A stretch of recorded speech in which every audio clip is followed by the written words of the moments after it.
Okay, well, therefore, one of the questions I really have is, why is the government involved in this business of people making public vows of romantic affection, love, and caretaking? Okay, and if so, to the man on your right, who's part of the government. And if so, why do they have to be sexually or romantically involved? Why can't two sisters marry? Why can't three people publicly pledge their hearts to each other? The point I'm making is that our marriage laws stop making sense the farther they get away from the natural reality, the task that they actually originate out of, which is the necessity for the common good and the protection of children to bring men and women together in a way that's unique.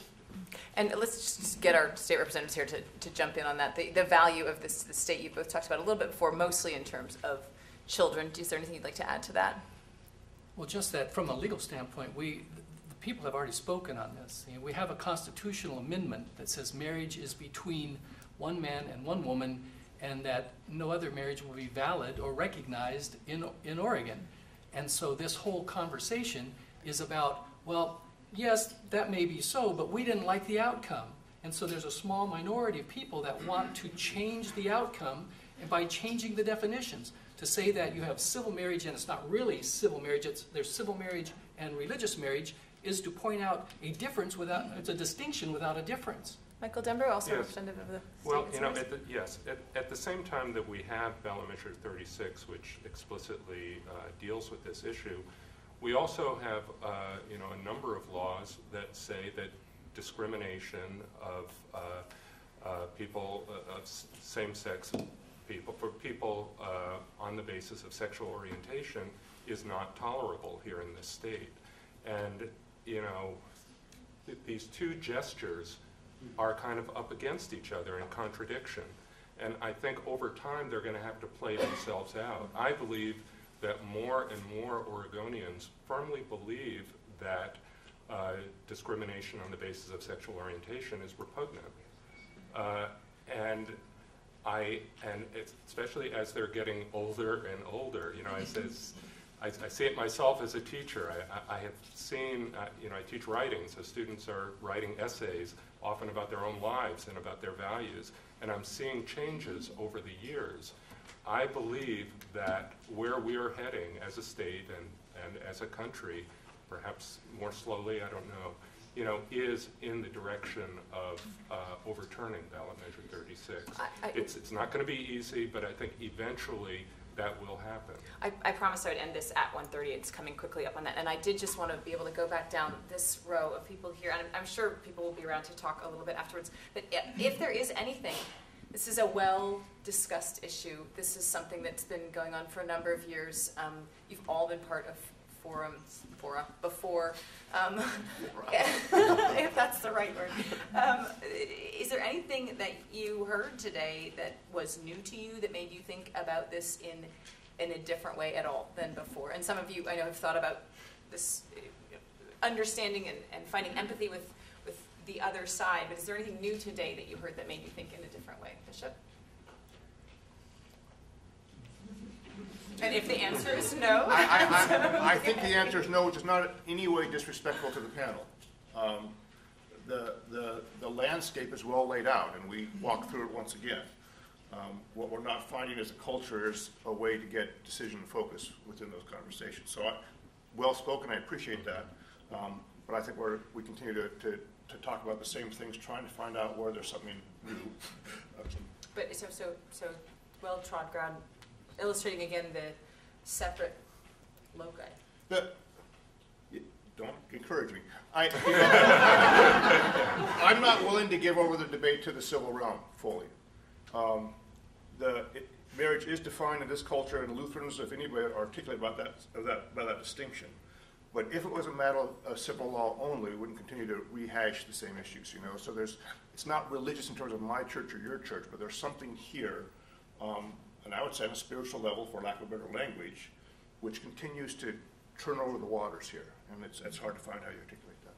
Michael I wouldn't point to any particular thing, but I'm impressed by the way that we can have civil discussions, just to abuse that word civil, civil conversations around this subject.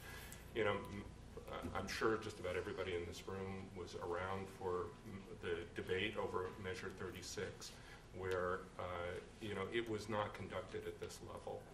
And a lot of, I think, ridiculous assertions were thrown out there. And I think that as we move forward as a community, we have to have these kinds of engagements with one another. And so I really thank the people who put this on. This question was not designed to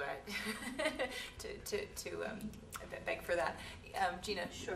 But thank you for that. I think similar to the bishop that, with all due respect, I didn't hear a whole lot new, and I don't think that's very surprising. I think that, you know, we're on this panel because we're known to have particular positions on the issue, but I think the thing that I would leave folks with, and in agreeing with Michael around the way in which the discussion has changed since it was had in a very brief, fiery, heated political moment in 2004 here in our own state, is that I would really encourage folks. It's amazing that you've been here for this time with us to participate in the conversation, but to turn to the folks in your own life and to talk about what is your, if you are someone who's legally married, what does your marriage mean to you? And to look into your own heart and to the hearts of the people that you know and love, to have this dialogue, because that's the place where we really find, I think, the answer to some of these tough questions that are often the big political debate at the moment. It's in our own lives, and what it means to us to love and care for the people in our own lives, and how we might want to see others have every opportunity to do the same. I think, to me, the most painful part of this discussion, Gina, and I'm speaking really to Gina, is that I hear that when I say the things that I really believe are true and good and need to be pointed to, that you hear that as condemnatory or lacking in respect for you. And increasingly, I would like to find some way for that not to be true.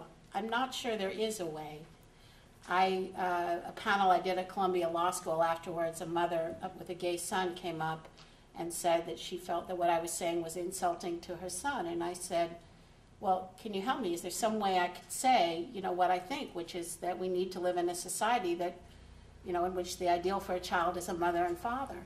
And she said, no, it's not the way you said it. It's the idea itself. I think that idea needs to be retired.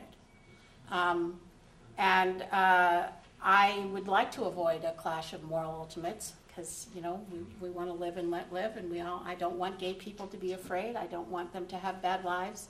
I disagree with them about some things, but I agree with them. We're all Americans. I agree with them about many others. But the one thing I will not concede is that this idea that, you know, sex makes babies, society needs babies, babies ought to have a mother and father, is ugly or hateful or insulting to anyone. Marriage has its own dignity and purpose. And I believe we need to develop other ways of including gay people within the circle of social respect without wrenching marriage from its purpose. And I will say this, as somebody who was an extremely privileged unwed mother, but maybe had an experience that, you know, I can't share your experiences as a gay person in this society.